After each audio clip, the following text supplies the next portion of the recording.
Very soon, ray tracing technology will appear in World of Tanks. It will help render realistic vehicle shadows. It looks beautiful, but how does this technology work? And will players need a special graphics card with ray tracing support for these new shadows? Let's find out.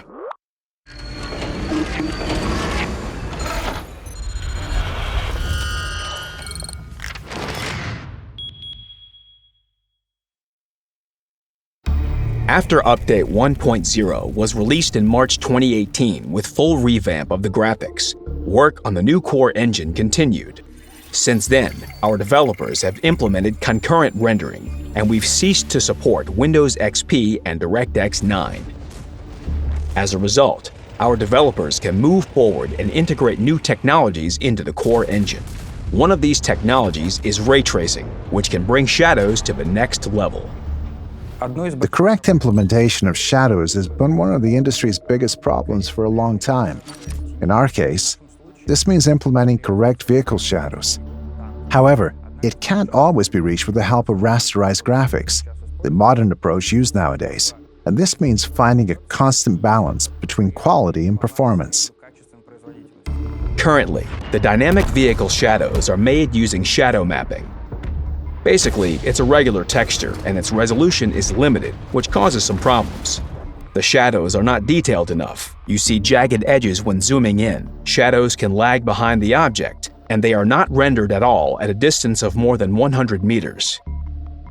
In theory, we could increase the shadow resolution, but it would lead to a higher load on the graphics card and a drop in frames. At some point, our vehicles became more detailed than their shadows, and we wanted to improve our shadows in some way.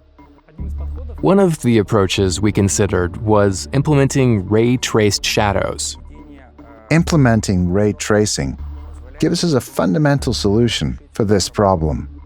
The shadows will be sharp or soft in those very places where they should be. Basically, they will try to simulate real-life shadow behavior. Ray tracing works like this. Each point on a screen corresponds with a point in the 3D scene. In order to know if the shadow from the vehicle is there, the graphics card sends a ray towards the light source and checks whether this ray meets the vehicle or not. Sounds simple enough, but the graphics card doesn't always see the tank the way we do. To it, vehicles are a set of polygons, or triangles, and to find out whether the ray intersects one of them or not, the graphics card needs to go through all these triangles one by one. The problem is that a vehicle in our game consists of 50,000 polygons on average, so such calculations would take too much time, especially when there are several tanks nearby.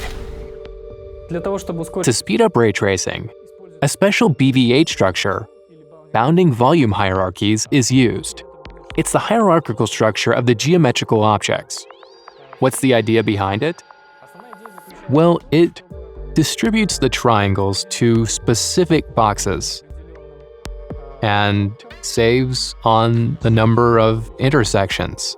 It looks like this. The processor sorts the triangles into boxes with 4 to 8 triangles in each. Then it takes 2 boxes and puts them in a larger box. This process is repeated until the tank is presented as big boxes.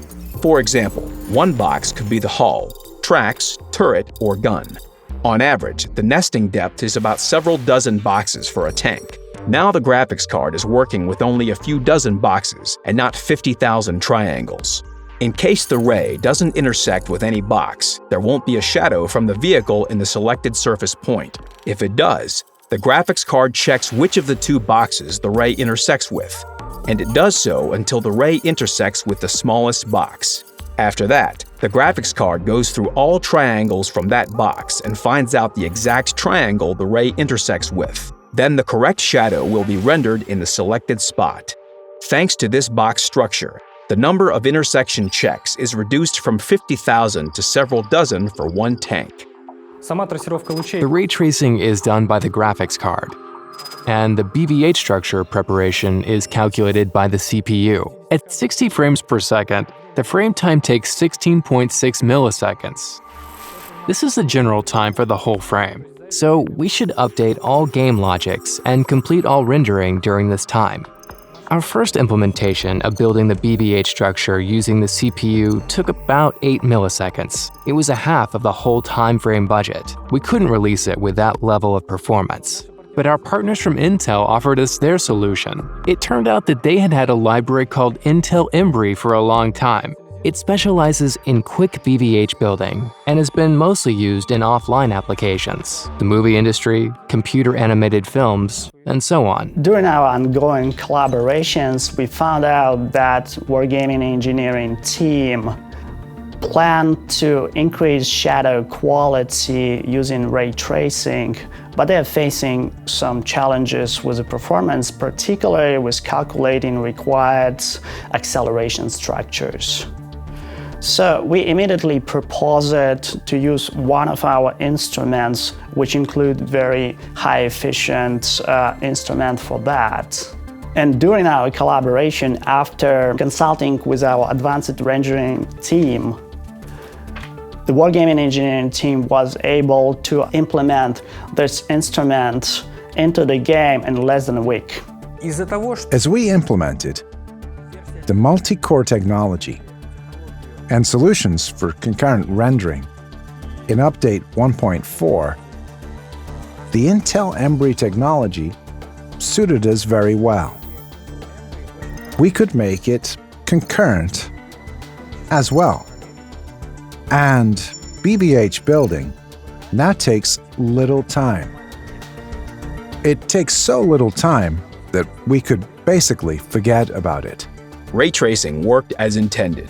Now building the BB-8 structure of 30 vehicles takes 1.5 milliseconds on average. Then this structure is sent to the graphics card, which helps it to trace rays 1,000 times faster. The next problem to be solved was creating soft shadows.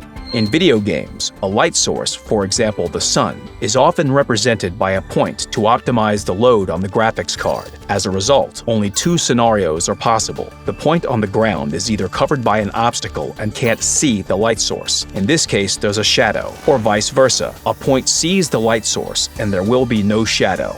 In reality, the light source, for example the sun, emits light from many points on its surface. For a point on the ground, the sun can be partially covered by an obstacle. This means it illuminates a point on the ground not with all its surface, but just a part of it.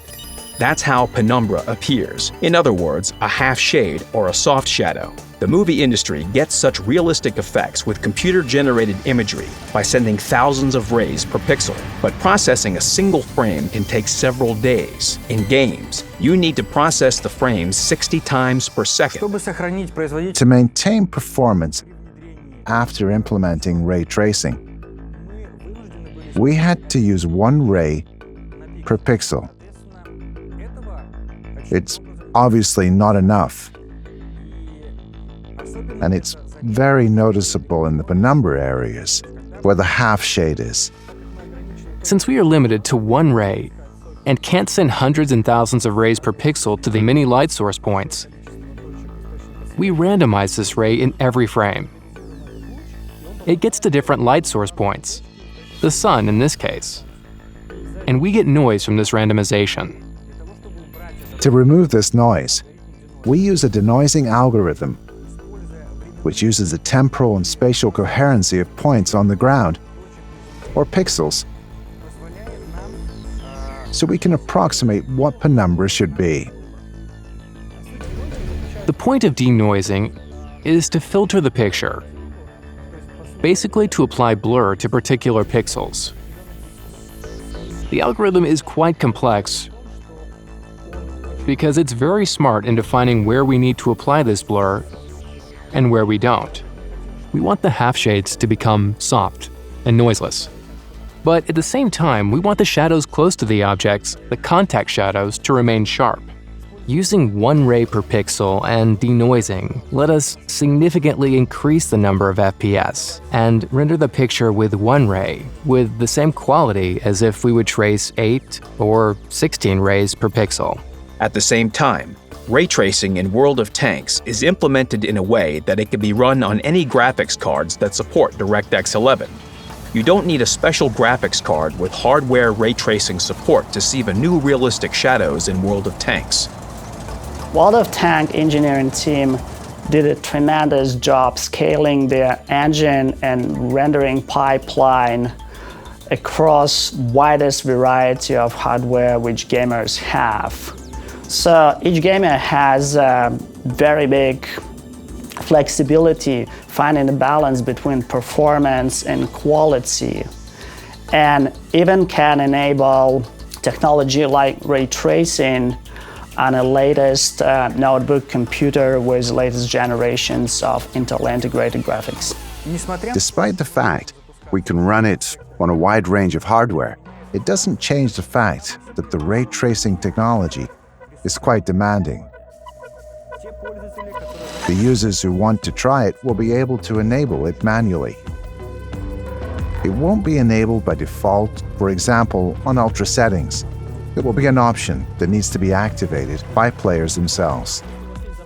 If you have some extra FPS, your game shows 200 or 300 FPS on the Ultra preset, and you want to use all your graphics card power, you can easily turn on ray tracing and enjoy the graphics.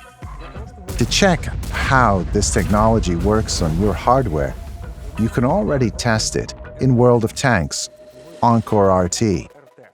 We decided to use World of Tanks Encore as we did before the Update 1.0 release. World of Tanks Encore will now let our players try ray tracing in-game. You can already download the World of Tanks Encore RT app, launch it, adjust the ray tracing quality, check if your computer can handle it, and see the visual difference. Concurrent rendering support was also added to the new iteration of World of Tanks Encore. You can see in a special window how many cores are used when rendering a frame. World of Tanks Encore solves two tasks for a player. It allows players to try out the future capabilities of the graphics engine and measure the performance with these technologies provided by World of Tanks Encore. You can see that you're ready for the future World of Tanks graphics update, that your hardware, your PC, you carefully dust every day, is ready for it. You can also download the previous version of World of Tanks Encore to compare how the performance and graphics in World of Tanks has changed. Now, with the help of ray tracing, in-game shadows don't suffer from the biggest problems that stem from shadow mapping. We have sharp shadows from small details and soft shadows in the penumbra area. Visually, we got close to displaying real-life shadows. The ray tracing technology has broad applicability, from the use of ray tracing for everything possible to hybrid versions. In our case, we use a hybrid approach, when a part of the picture you see on your screen is processed by the old raster method, and another part is generated with the help of the new advanced ray tracing method. Shadows are only the start of ray tracing. Much more can be done with the help of this new technology. Realistic reflections, ambient occlusion, global illumination, and the whole frame in general can be generated using it. But billions of rays for one frame need to be processed to do so. No computer can do it in real time currently, and it'll be a long time until it's possible. But you'll be able to enjoy ray-traced shadow in World of Tanks in the near future.